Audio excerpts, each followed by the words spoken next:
back to Room 237, back with another review. And this is an Italian film, which is one that I've heard of for quite a while, known about for quite a while.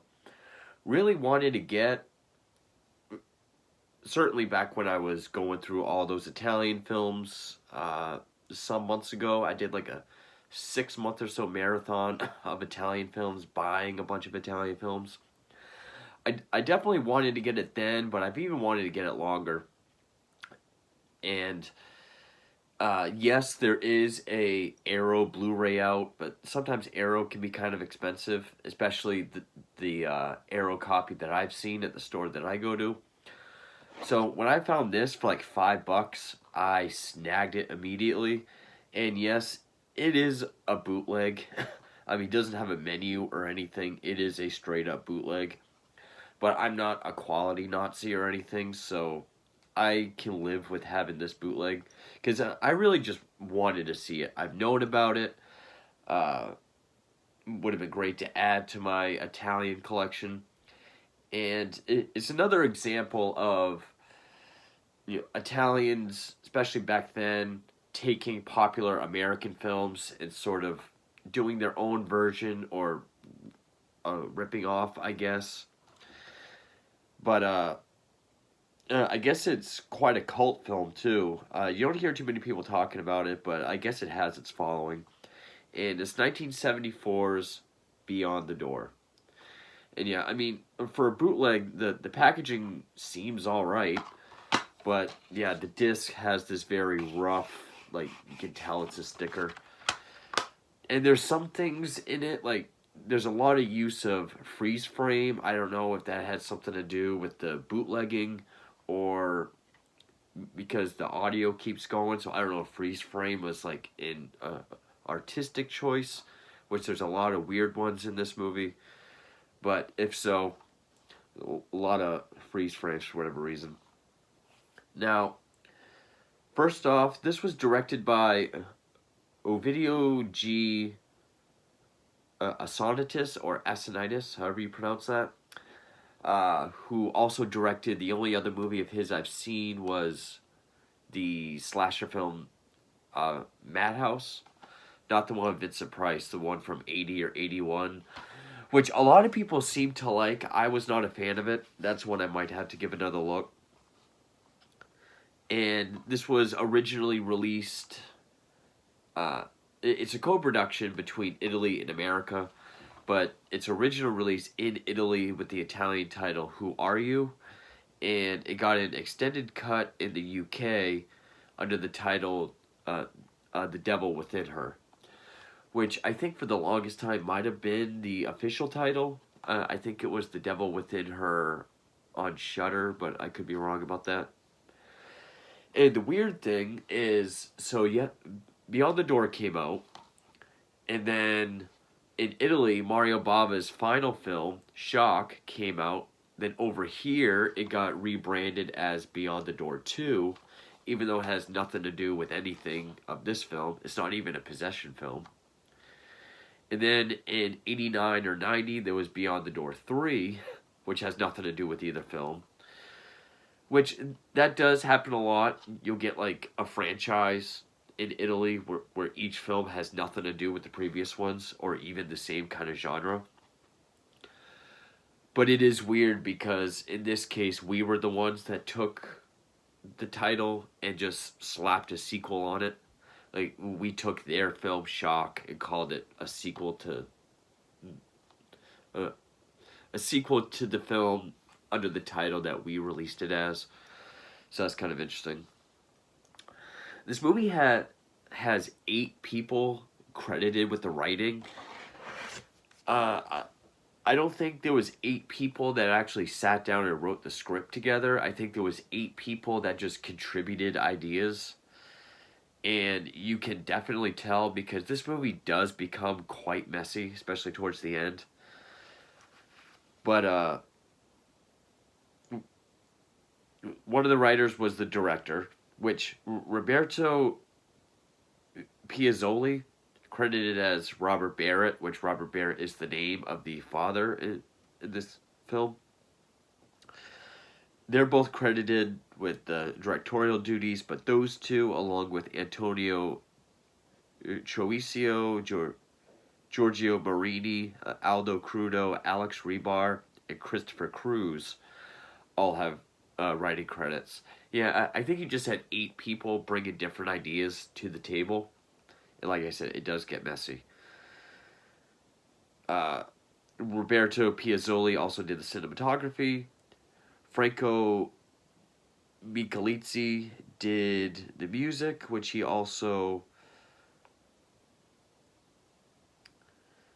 did do a theme for the film, A Special Cop in Action, which Tarantino would later on use for Death Proof.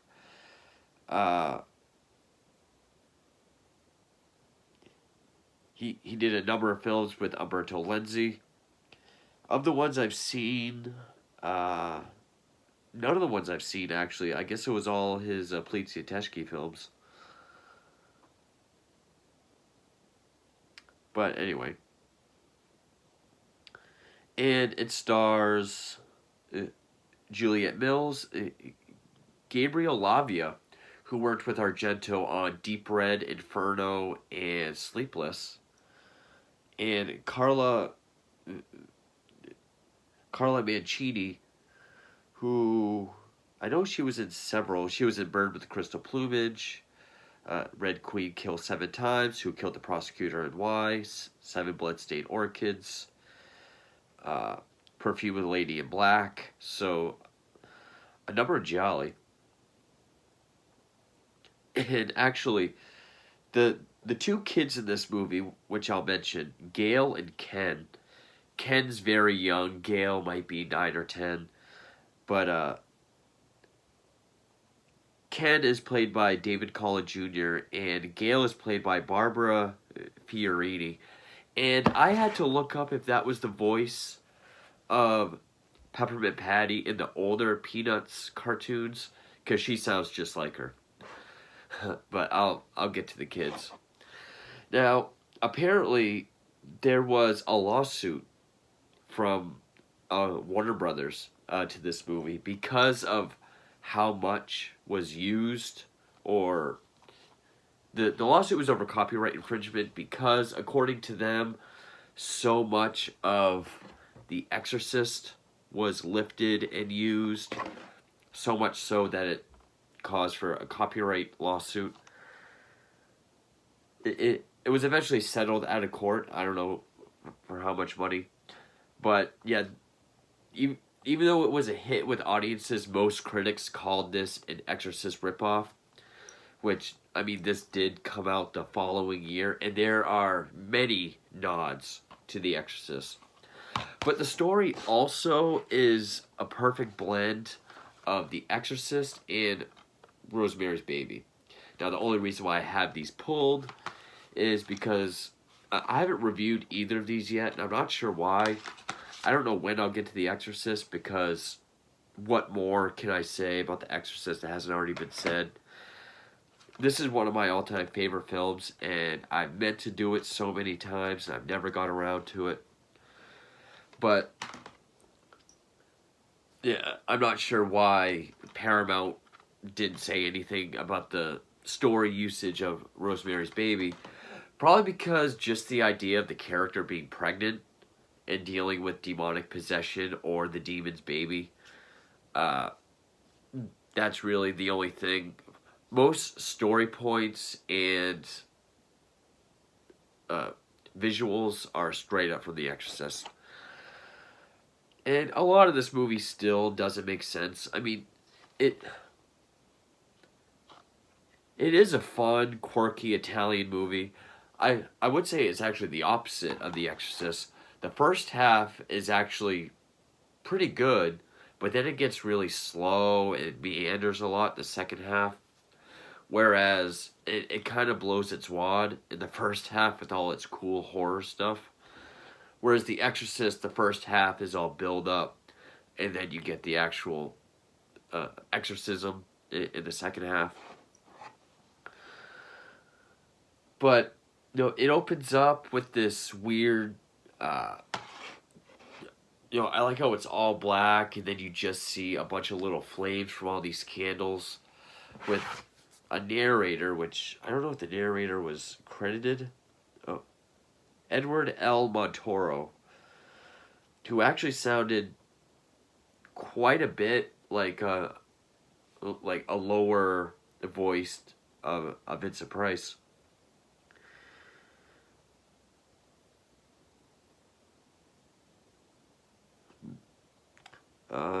Apparently this guy disappeared.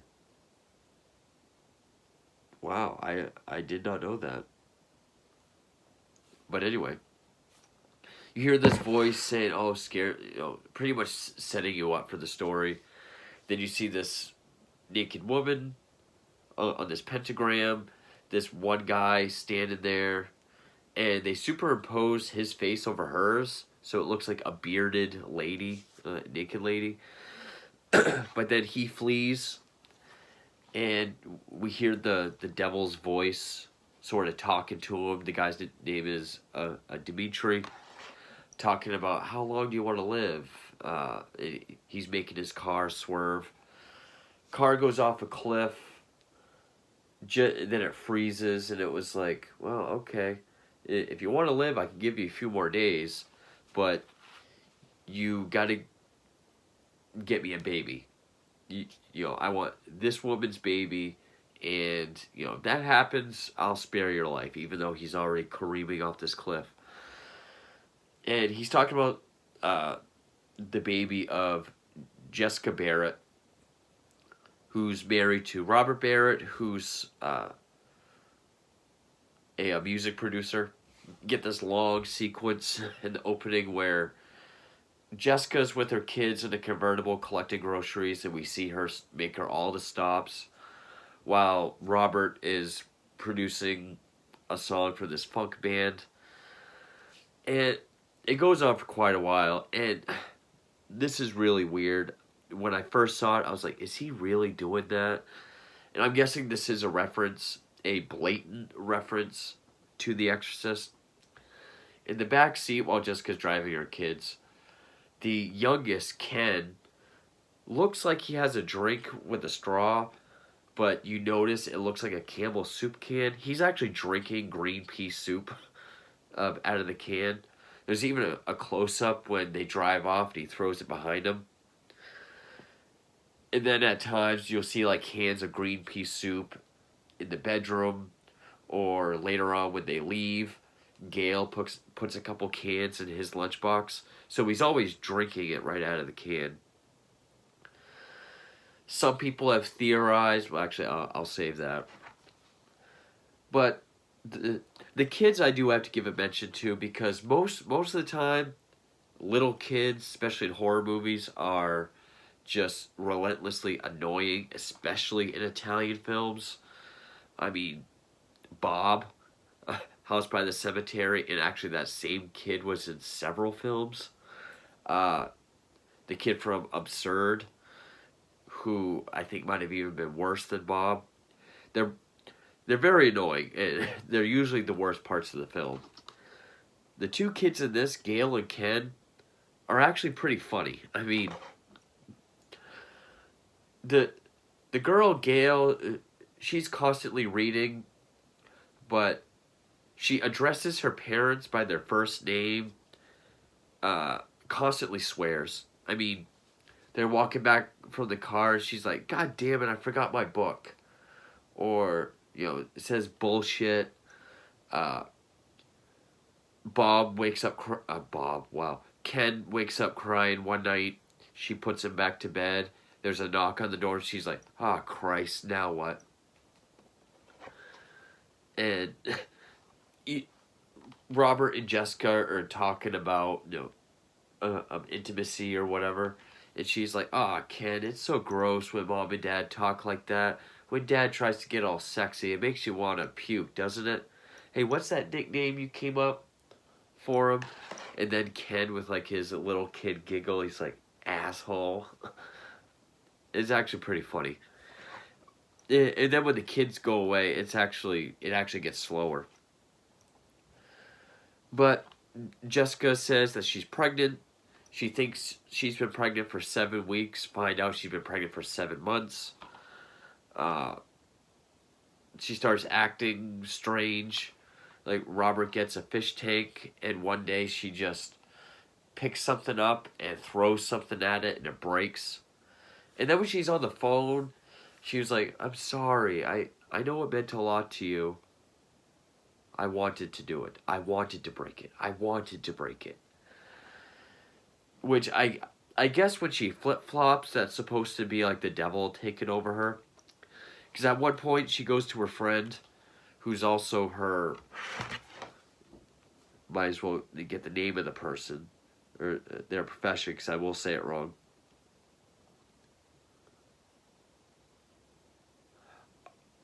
Uh,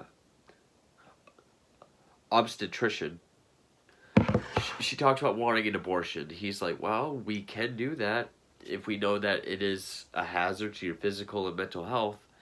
And then she just turns around. It's like, I knew you wanted to kill my baby. You never will. He will be born.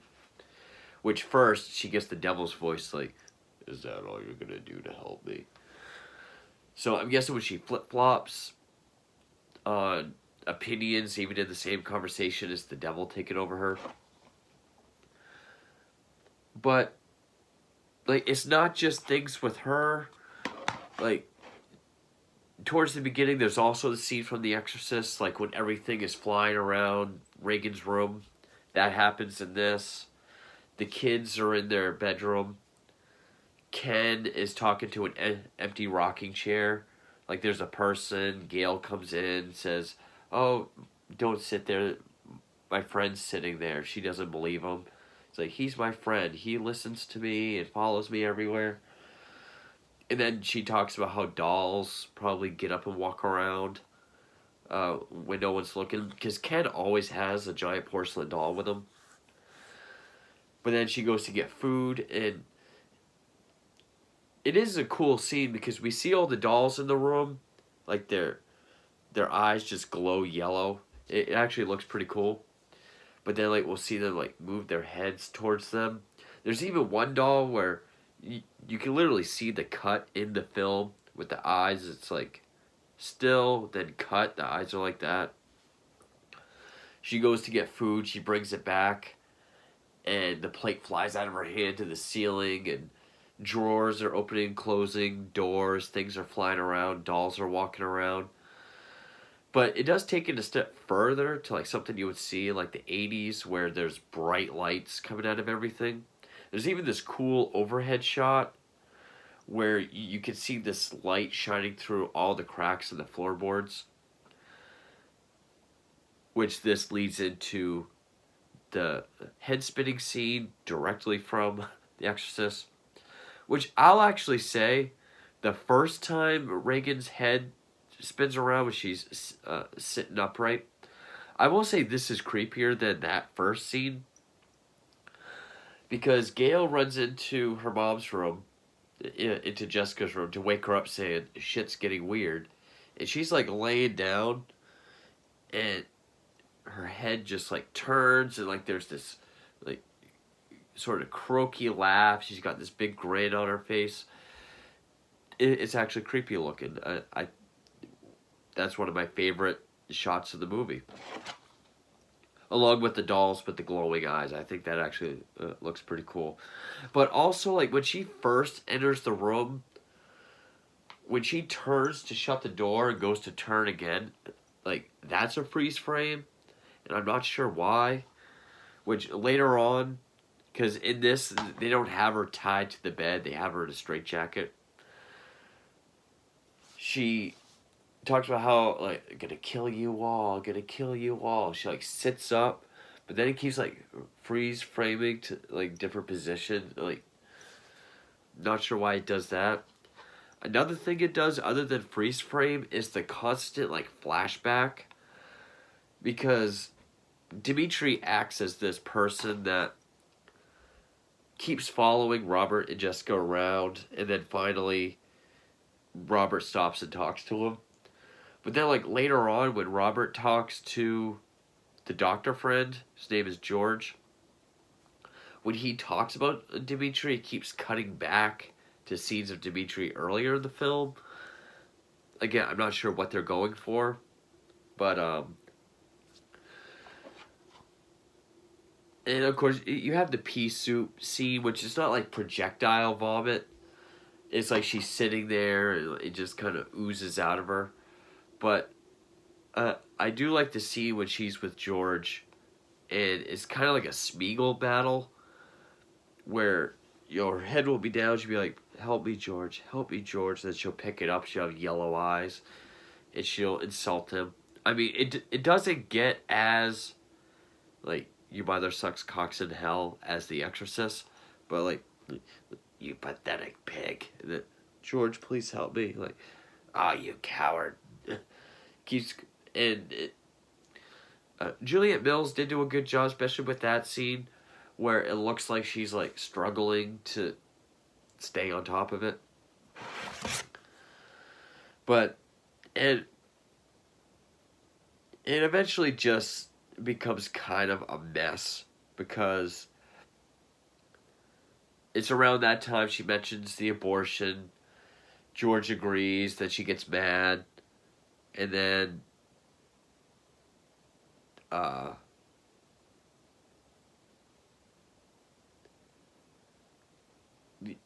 then eventually that's when Dimitri and Robert talk. He talks about how, you know,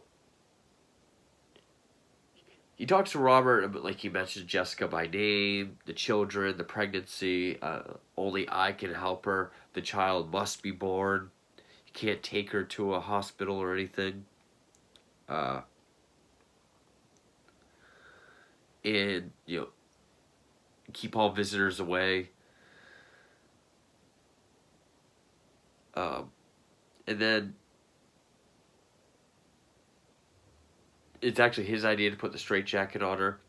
But then, as soon as they send the kids away, this is when it gets really kind of mundane. I think this is supposed to be the more interesting part of the film.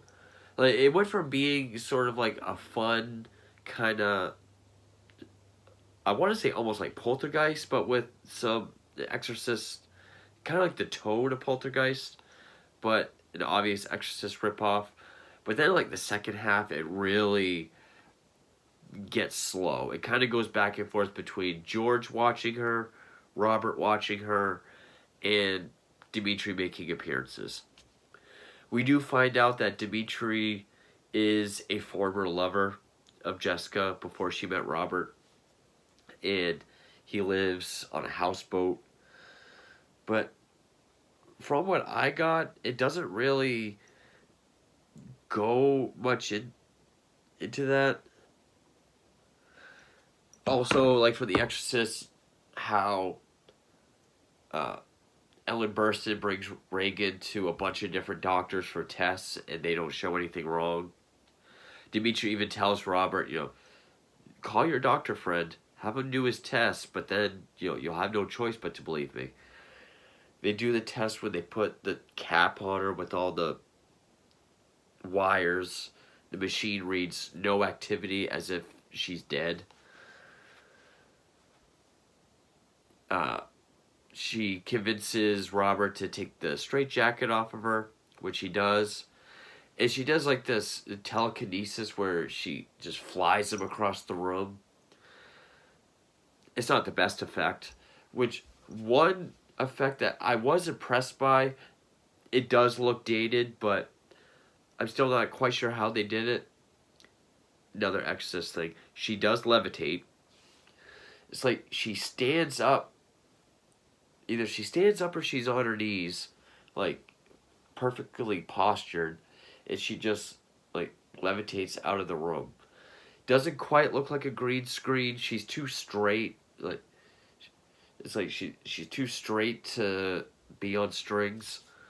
Doesn't look as good as The Exorcist, but still fairly decent effect for a movie made at that time for its budget. I mean, it was made for $350,000, made $15 million, so it was a sizable hit. And it definitely looks like there's more than $350,000 here, so they did use the budget pretty well.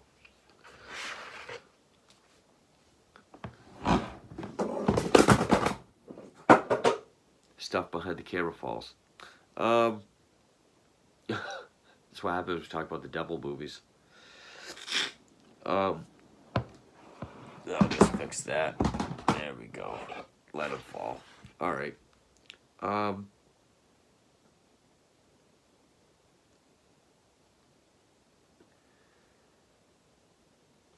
then, sorry, I paused it because I have to read the Wikipedia synopsis because this movie does get quite messy towards the end.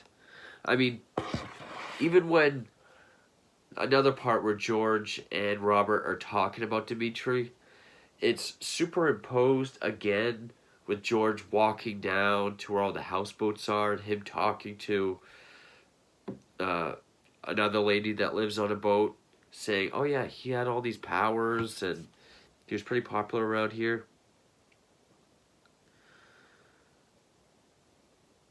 And, then we find out he's a Satanist that arranged for her to give birth to the Antichrist, which he's only doing to save his own soul from the car wreck. But then, Jessica sits up and, there's a confrontation between them. And, ends up killing Dimitri. The demon turns on him. And because she talks about how she had him do this, or the demon had him go through this entire film for its own amusement. Like, he doesn't even really care if his baby's born through Jessica or through anyone else. Just like, did he say?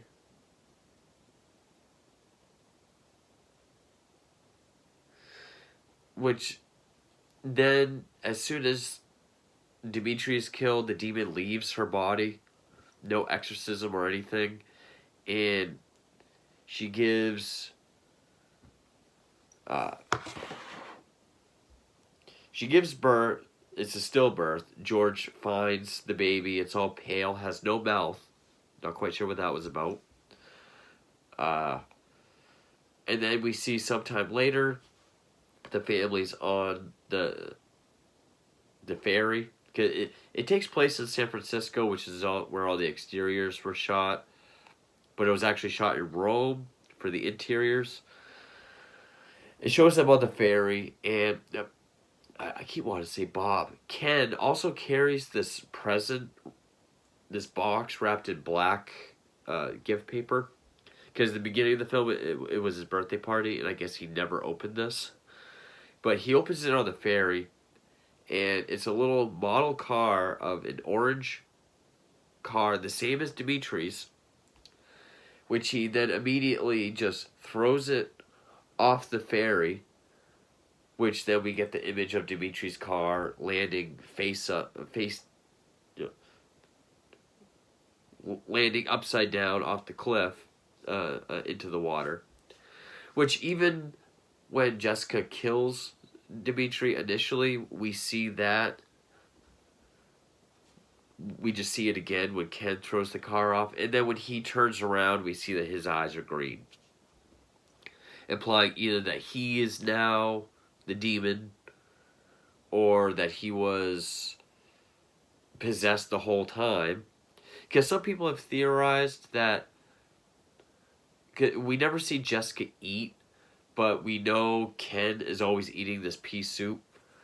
So then, like, when she vomits, it's not as pea soup looking as in The Exorcist. It's darker and chunkier, implying that it's the demon kind of regurgitating Ken's intake or something like that.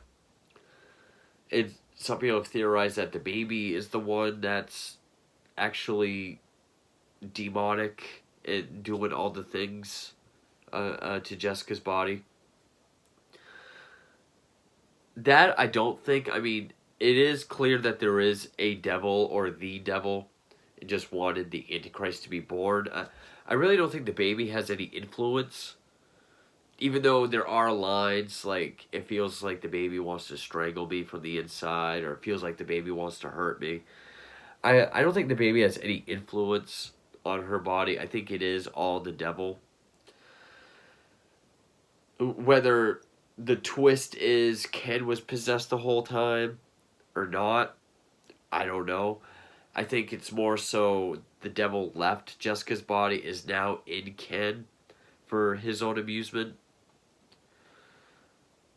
But then there's even the hint that, because Gail even talks about, like, so you have a friend who's invisible that no one else can see but you. This is when the chair's rocking back and forth, implying that maybe he can see it because he is possessed. I don't know. This is why you don't have like 8 writers or 8 people working on the same film, because it becomes messy. But I thought this was a fun film. It was worth the wait. I mean, I have wanted to see this for quite a while. It definitely has that Italian ripoff feel. Like, you can definitely tell they're trying to do their version of a popular American film. Not in the really bad way, like a Bruno Mattei film, but I thought it was enjoyable. The first half, especially, it does get slower, more meandering during the second half. Uh, there's some artistic choices I don't understand, like the freeze frames, this sort of flashbacks or cutbacks during like conversation. Uh, the superimposing of an image on top of another, or 2 scenes on top of each other. But I thought all the actors did just fine, including the kids. I thought the kids were actually funny, and their scenes were actually enjoyable. But I would definitely say it did blow its wad with the horror stuff in the first half. I mean, the whole sequence in the kids' room with everything going crazy and all the lights, I thought was pretty fun. The scenes where we do have Jessica being possessed, I would say the best one would be when she keeps going back and forth when she's talking to George, but there's also just a lot of unclear things about this film, and I think that's just what happens when you have so many writers. But yeah, so there's 3 Beyond the Door films. I've already reviewed Beyond the Door 2, technically, because I did review Mario Bava's Shock. I haven't seen Beyond the Door 3, but it's not really a franchise. It's just more of them putting a popular name on it to help sell it. They have nothing to do with each other. It's definitely not The Exorcist, but it's enjoyable and fun in its own way. Definitely low budget. Definitely quirky and weird. I mean, all the way down to a kid drinking soup out of a can. I mean, it's definitely an oddball kind of movie, but I enjoyed it. So that is the Italian Exorcist ripoff, or version, however you want to look at it, of Beyond the Door, aka Who Are You, aka The Devil Within. And yes, there is an Arrow Blu-ray that does look awesome. This is a bootleg, but I'm perfectly okay with it. It plays. I'm able to watch it. That's all I need. So that's that, and thank you for watching.